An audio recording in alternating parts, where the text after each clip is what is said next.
My name's Keegan, and they called me the Little Prince. They didn't mean it like a compliment. People called me that because my parents raised me as if I was some sort of delicate flower who needed protecting at all costs. They never let me out because my parents were afraid I'd get sunburnt. They never let me play with the neighborhood kids because they were scared I'd hurt myself while playing. The only games I knew were the ones I could play in front of a screen. One time, when I bought myself a skateboard, Dad broke it into tiny splinters with a mallet and dumped it into a fire. Growing up like that, I became dependent on others, especially my parents and the maids they hired for me. They were like my shadows, those maids. Before I even needed them, they'd just pop out of nowhere. Their names were Elsa, Nora, and Abby, and they were all gorgeous beyond imagining. Elsa was in charge of getting me ready for school and making sure I did my homework. Nora cooked my meals and washed my dishes and clothes. And Abby was kind of my all-around nanny. She kept an eye on me, drove me to school and back, made sure I didn't get into trouble. It was like having 3 fairy godmothers, except we had to pay them. I never learned how to pick up after myself because the second I woke up and got out of bed, Elsa would come and clean my room. The moment I finished eating, Nora would gather up the dishes and wash them for me. And I had no sense of direction, because Abby was always there to take me to places. My classmates envied me, especially the guys. "Young master, you forgot your gourmet lunch that I prepared." "Young master, I finished doing your homework." "Young master, shall I drive you to the water park after school?"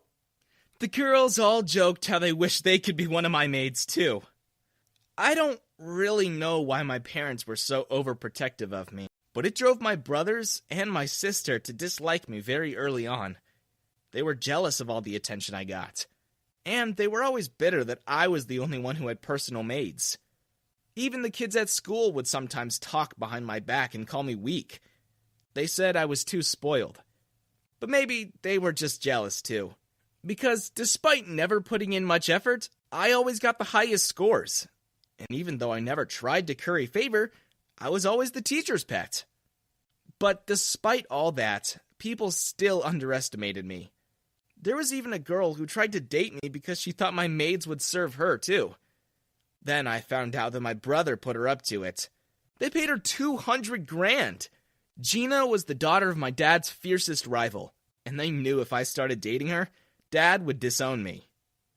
She broke up with me a couple days later when she realized Nora, Elsa, and Abby were not interested in considering her as their mistress by extension. She took my brother's money away. If anything, my 3 beautiful ninjas were fiercely loyal only to me. When my parents left the business in my name, my siblings were up in arms, and they had no intention of giving up the family business. You? You didn't even finish college! Why would they leave everything to you? You know nothing. Your whole life, you've been dependent on others. I bet you can't even boil water, much less run a company. I've been part of this company long before you learned to read. How dare you come in here and tell me that you are the new CEO? I will not stand for it. You've achieved nothing on your own. In fact, you can thank me for all those medals you have. I was the one who sacrificed, just so you could focus on your own studies. Eric kept quiet, but he stomped out of there glaring at me. My maid sprung into action before my elder brother and sister rounded on me. Stop right there! I have been named executor of your parents' will, and Nora and I are the trustees for the estate. They indeed left everything to your brother. But there is a caveat. If your brother fails in his endeavor to improve the company exactly 6 months from today, whoever amongst you 3 remaining siblings performs the best will inherit everything. Eric's head popped in again. He hadn't left after all. He was just eavesdropping in the next room. I'm in. There was a feeling inside of me I couldn't explain. It was part fear, part excitement, part hope. On one hand, I was afraid of losing everything, of my siblings being right. And on the other, was my redemption.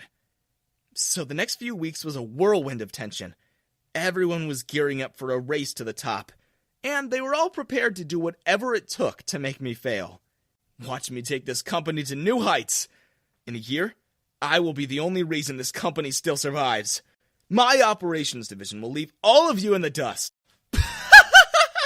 Oh, don't be ridiculous, Eric. We all know the real moneymaker is my marketing department. Without me at the helm, nobody will know what any of you are selling. You're all just boasting needlessly. We all know I'm gonna take this. I'm the eldest. I shouldn't even be competing. Everyone knows the eldest always gets the inheritance. This is nothing but a farce. I'm the real boss here. You, Keegan, will bring nothing but downfall to this company and this family. They weren't the only ones who doubted me either. As soon as I became the CEO, the employees began to resist my authority. That kid? He's barely older than my own son! I can't believe we have to take orders from a dropout. Rich kids are always like that, only getting ahead because they were born in the right family. I bet he has no idea what a balance sheet is. I couldn't help but answer them. Which type would you like me to explain to you? Classified, common size, comparative, or vertical balance sheet? At that, they shut up and walked away. I worked in secret. I worked late. And while my siblings worked tirelessly to one-up each other and sabotage me, I only had one person to compete against. Myself. I stopped worrying about what others thought of me. I focused solely on one thing. I wanted to one-up myself at every step. When I landed a distribution deal for a startup toy company, I followed it up by making sure their sales doubled. It was a small win.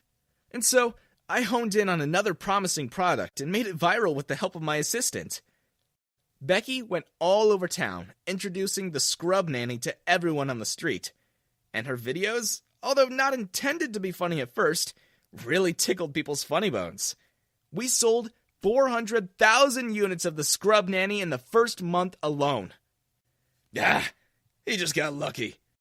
That product wouldn't have gone viral if Becky wasn't such a klutz. Scrub nanny, is that all you can do? Remind me when any of you last sold 400,000 of anything.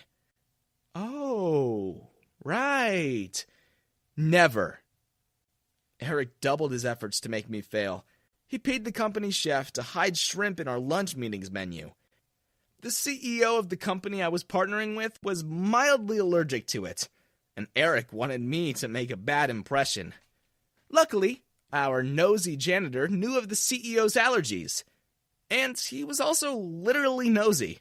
He smelled that shrimp from a mile away. He burst through the conference doors, and despite being dragged away by security, he shouted, "Your brother spiked the lunch menu with shrimp!" I was just in time to swat the other CEO's fork away from his mouth. And the crisis was averted. Another time, during a gala where all the stakeholders were invited, my sister handed me a drink. It's to calm your nerves. Trust me, this is your first gala. You're gonna need it. I saw that my assistant, Becky, wanted to say something, but my sister gave her a look, and I knew what that look meant. Becky was gonna get fired if she said anything. So instead of opening her mouth, she took the cup from my hand and drank every last drop. I smelled the cup after. Sleeping tonic. I caught Becky as she fell, but I slipped and Becky's lips landed on mine. And for a second, I left it there, until my three maids came running out of nowhere, screaming in jealousy. They pried Becky off me, and I got up and carried her to a luxury suite, where she spent the rest of the night. I kissed her forehead before I made my way back for my speech. My sister wanted me to make a fool of myself by falling asleep on the stage. Joke was on her, 'cause I crushed it. I had all the stakeholders eating from my very hands. I made an announcement at the end of the party. I gathered you all here, not just to enjoy great food and exchange news. I have also decided It was time you all knew what I've been working at in secret for the past year.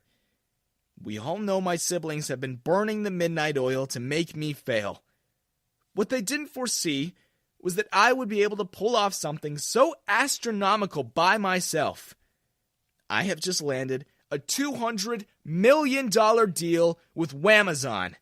And from today, we are their official distribution partners for the entire city. My employees clapped. Finally, they were convinced that I deserved my position. My siblings had to pick up their jaws from the floor. While they were busy plotting my downfall, they'd fallen behind on their actual work. That night was the last day they had to do better than me, and I just dropped the biggest payload on them. You, Eric, your quarterlies have fallen way behind. When you boasted just a few months ago that you're going to prop the entire business up by yourself? "Watch me take this company to new heights," you said. But your department is the worst performing arm of the company. It's so bad, in fact, that you've been in the red for 3 months now. And you, dear sister, you told me I had no achievement of my own, that it was only because of you that I ever did anything. Well, where's that confidence now? Just before the meeting started, you begged me not to tell the others. Yes, my amazing sister asked for a loan because she couldn't finish her project on budget. So she remortgaged her house to fund it, and she thought nobody would find out.